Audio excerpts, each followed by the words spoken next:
Bonjour, je m'appelle Micheline Lambert. Je fais partie du comité. Et donc, je ne vais pas être très longue. Je vais simplement dire qu'on a choisi cet atelier dans la mesure où là, c'est la présentation d'un atelier, moi, mon corps et l'autre. C'est la base de la présentation. Et ce qui nous a intéressés dans cette proposition, c'est une des seules qui traite de la sexualité et de l'autisme par rapport aux contributions qui nous ont été proposées. Et qui parle aussi, surtout, parce que depuis ce matin, on n'en a pas beaucoup parlé, je ne sais pas si l'autre, et on n'en parlera peut-être pas beaucoup non plus, et qui parle aussi de la sexualité des mineurs dans les institutions. Donc là, on va aborder plutôt le cadre des mineurs.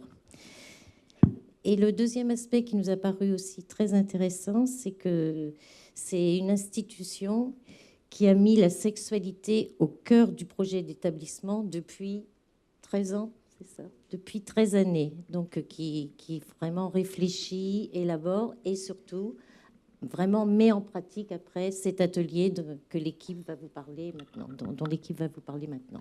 Je laisse la place. Bonjour, on est très heureux d'être parmi vous cet après-midi pour vous parler du projet de l'Institut médico-éducatif Alphée, donc qui appartient à l'association ARIS. Je ne suis pas venu tout seul. Corentin Santefar-Garneau est à côté de moi, qui est éducateur spécialisé, ethnologue du corps. Moi-même, je suis directeur adjoint de cette institution depuis 8 ans. Et on va vous présenter un film dans lequel on donne la parole à des personnes qui ne peuvent pas être parmi nous aujourd'hui, mais qui sont, comme a dit un délégué syndical en conseil d'administration de l'association, quelqu'un que j'aime beaucoup d'ailleurs. Il a parlé des petites mains, parce que les directeurs, ils parlent de leur activité, ils présentent tout ce qu'ils font. Et derrière nous, il y a des petites mains, il y a des personnes, des professionnels au quotidien qui supportent et qui s'écoltinent le travail pour faire en sorte que les jeunes, les adolescents d'Alphée puissent avoir la meilleure prise en charge possible, le meilleur accompagnement. Ce que je vous propose, c'est de regarder le film dans un premier temps, qui dure une dizaine de minutes. Et ensuite, on se retrouve avec Corentin pour deux aspects qui vont venir compléter un petit peu la présentation. Vous allez entendre des personnes, leurs réflexions aussi, leurs questionnements, ce qui les a amenés à travailler et à proposer quelque chose autour de la vie affective et la sexualité des personnes avec autisme. Les autistes que nous accueillons, ce n'est pas les autistes qu'on voit à la télé le 2 avril. C'est des personnes un peu dans la générosité du spectre autistique qui sont très différents, qui ont des problèmes très différents et des capacités très différentes. Donc on a essayé de leur proposer quelque chose qui soit adapté. Je vous propose de regarder ça.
Donc Alphée accueille des adolescents qui ont entre 14 et 20 ans.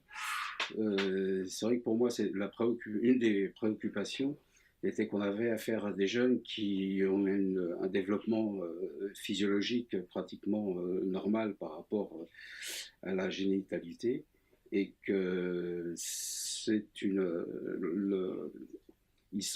géré par un niveau mental à peu près d'enfants qui ont entre 2, 3, 4 ans, ce qui est très très compliqué.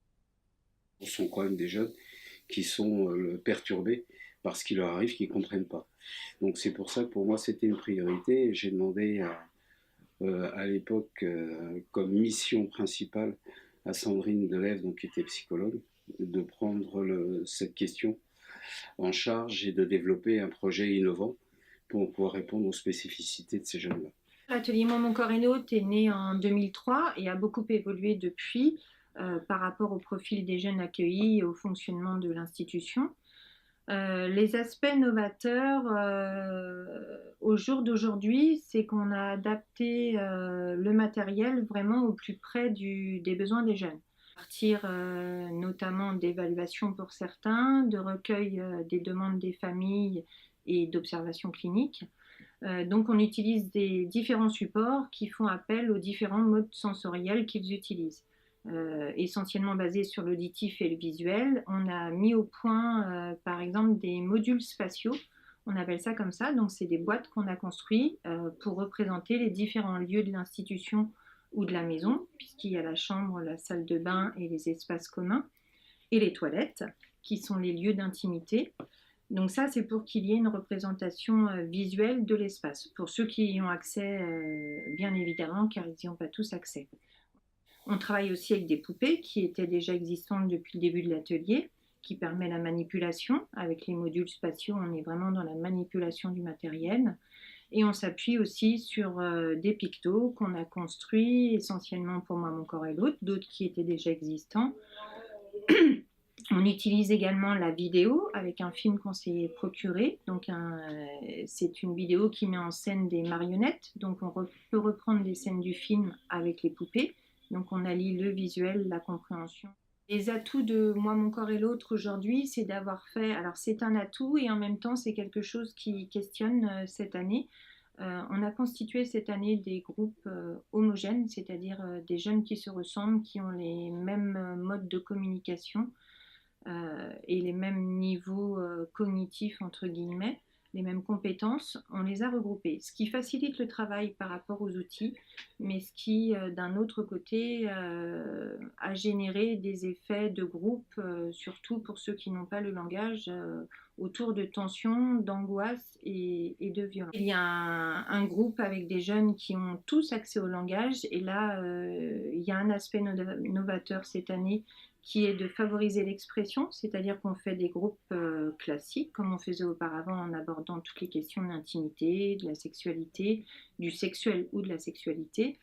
Et il y a aussi une séance consacrée juste aux garçons, une séance consacrée juste aux jeunes femmes, et une quatrième semaine où il y a un espace dédié à la créativité et à l'expression avec différents supports. Là, on a choisi le papier, le découpage et la création de panneaux autour du féminin et du masculin. Animer des ateliers autour de la sexualité génère chez les adultes aussi des pensées, des fantasmes, des tabous.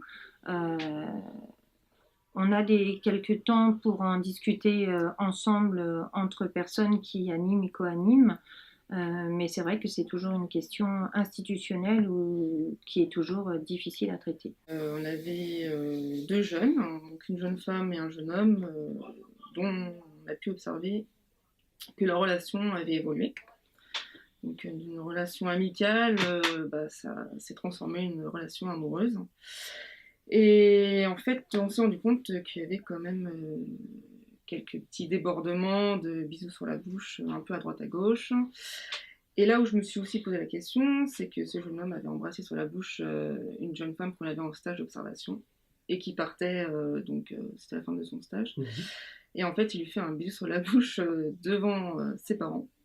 Et donc, du coup, là, je me suis dit, il faut qu'on travaille quand même qu'est-ce que c'est la relation amoureuse et aussi toutes les différentes relations qu'il y a. L'amour amical, l'amour civil, l'amour familial. J'avais besoin d'un homme pour travailler aussi tout ce qui est identification homme-femme. Et donc, du coup, à l'époque, il y avait Corentin qui, en plus de ça, travaillait sur l'atelier Moi, mon corps et l'autre. C'est un temps dédié à la question des relations amoureuses, à la base. C'était plutôt ça. C'est-à-dire leur univers de possible. Parce que c'était ça ce que souhaitait travailler Aurélie quand elle me questionnait. C'était vraiment son souci. C'est bien ce qu'ils font, mais est-ce qu'ils sont conscients de ce qu'ils font? Quel sens ils mettent dedans? Et donc, du coup, comment est-ce qu'on peut, nous, leur donner des outils pour être sûr qu'on se comprend bien sur ce qui se passe?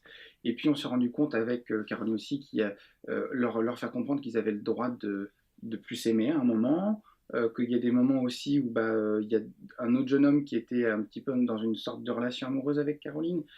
Et du coup, en fait, il était très envahissant avec elle. Donc, leur donner des outils pour que ça se passe bien entre eux. On met en œuvre des outils, les pictos, les photos, et on s'aperçoit que il faut quand même régulièrement se poser la question, est-ce que ce qu'on leur propose, est-ce qu'ils comprennent bien les choses? Donc du coup, on est sans cesse dans la réflexion.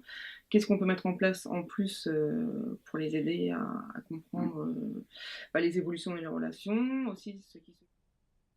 On a parlé des couples hétérosexuels parce que c'était la question qui émergeait. Et que du coup, on a bien sûr fait attention à ne pas être dans une dimension normative. Et ça a été très compliqué à travailler.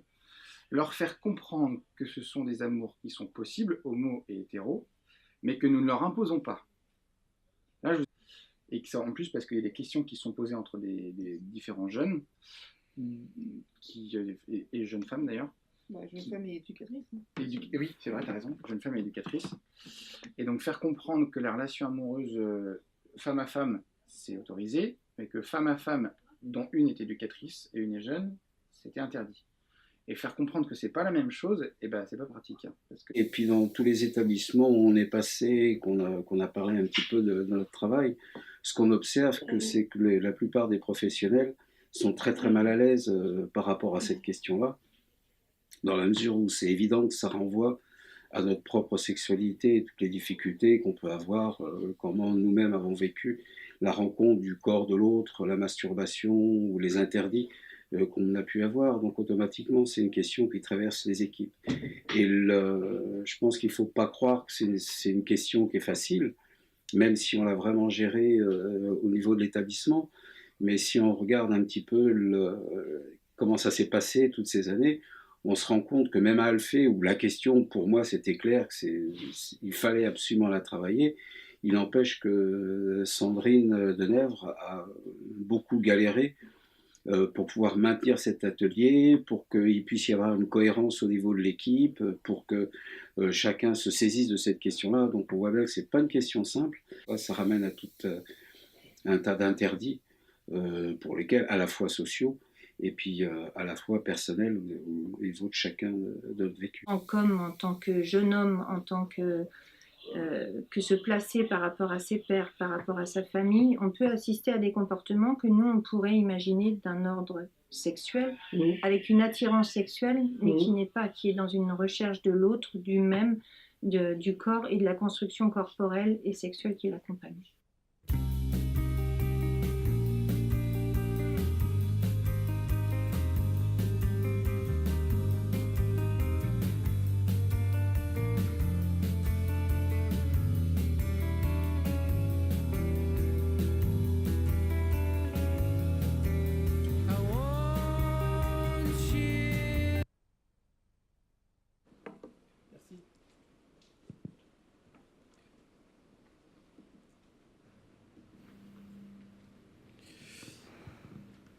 Alors, je vais être rapide à ajouter, parce qu'il y a beaucoup de choses déjà dans le film. J'avais, non pas pour prétention, mais parce que j'ai pas beaucoup de temps, parler de la sexualité tout court. Mais parce que on pourrait, je pense que beaucoup de personnes ici en parlaient très très longtemps. Il y a une phrase qui m'a beaucoup touché, c'est la suivante. C'est la sexualité qui nous révèle la déconcertante ou inexistante relation entre notre corps et notre moi ou individualité. En raison des considérations relevant aussi bien de la biologie que de la dimension sociale de l'existence humaine, l'activité sexuelle s'assortit d'une vulnérabilité physique au contact et à l'impact de l'autre. Une tendance à se laisser facilement envahir d'une fragilité psychologique face à son regard, au rire de l'autre, à son aversion ou à sa trahison. La sexualité nous confronte également à nos inexprimables fantasmes et peurs, aux ambiguïtés de notre histoire et à nos frêles espérances. C'est Alain Sauble, C'est pas moi, j'aurais bien aimé, donc je n'ai pas trouvé utile de paraphraser, d'essayer de le dire mieux que ça. Alors, l'expérience qui est la nôtre à l'IME Alphée est celle d'une équipe des professionnels impactés par les difficultés des personnes avec des troubles du spectre autistique. Troubles du spectre autistique, vous les avez vus dans la générosité du spectre, avec des personnes très, très, très différentes. Des professionnels impactés par leurs difficultés et des personnes pour lesquelles le langage verbal n'est pas suffisamment fonctionnel, ou voire cette fonctionnalité n'est carrément pas accessible. Néanmoins, ce qui est accessible et ce à quoi ils ont le droit, c'est à des pulsions sexuelles et à une sexualité normale, comme celle de tout adolescent, qui est handicap ou pas. Nous accompagnons des personnes dans un désir de rencontre de l'autre, les professionnels d'Alphée. Et alors cet autre joue parfois un double rôle. Pourquoi ? Parce que la personne peut être à la fois désirable, mais effrayante. Les désirs se voient percutés par la peur de faire du mal à l'autre et par la réalité d'une impossible rencontre entre deux êtres psychiquement cassés, meurtris par leurs rencontres qui s'avèrent pas être de belles rencontres, telles que les professionnels voudraient les accompagner avec un sentiment des devoirs remplis. Parfois, il faut faire le deuil d'une rencontre corporelle qui s'impose à nous et qui nous ramène à notre statut des pédagogues au sens étymologique du terme, c'est-à-dire le esclave qui a accompagné l'enfant pour l'amener vers le maître. Des fois, on voudrait bien faire, ça fait bien de parler de la sexualité, on en parle depuis un moment, et puis des fois, on se rend compte que ces rencontres-là, elles ne sont pas belles. Il faut quand même les accompagner. Corentin. Moi, je voulais aborder un point très précis sur des questions complexes avec des personnes qu'on a vues qui parfois n'ont même pas accès à l'image, en fait. Donc, je pense à une jeune femme qui se masturbait dans les couloirs très régulièrement. On a essayé de l'accompagner en atelier, ça n'a pas marché. On a proposé des images in situ, ça n'a pas marché. Enfin, on a tenté plein de trucs jusqu'à être à côté d'elle, l'accompagner directement dans sa chambre, la remettre dans la situation, lui remettre la main sur son sexe. Et à ce moment-là, elle a compris. Et du coup, elle s'est levée, elle allait se mettre dans son lit. Et à partir de ce moment-là, on n'a plus de masturbation dans les couloirs. Voilà. Et c'est tout bête, mais c'est la prise d'initiative où on a quand même testé beaucoup de choses en se disant, bon, c'est cette guidance physique qui a été réalisée. Beaucoup de professionnels ne l'auraient pas fait. On l'a fait avec mon collègue parce qu'en l'occurrence, on avait déjà travaillé longtemps avec elle et on n'avait pas réussi. Donc voilà, et ces questions, je pense, se posent pour beaucoup d'établissements sur comment on peut accompagner de manière très concrète une personne et lui faire comprendre qu'on ne lui interdit pas, mais que c'est possible, mais pas à cet endroit-là. Voilà. Et pour des personnes qui sont non-verbales, qui ne comprennent pas les images, c'est hyper compliqué. Voilà, donc c'était juste un élément parmi plein d'autres choses. Vous avez sûrement plein d'autres questions.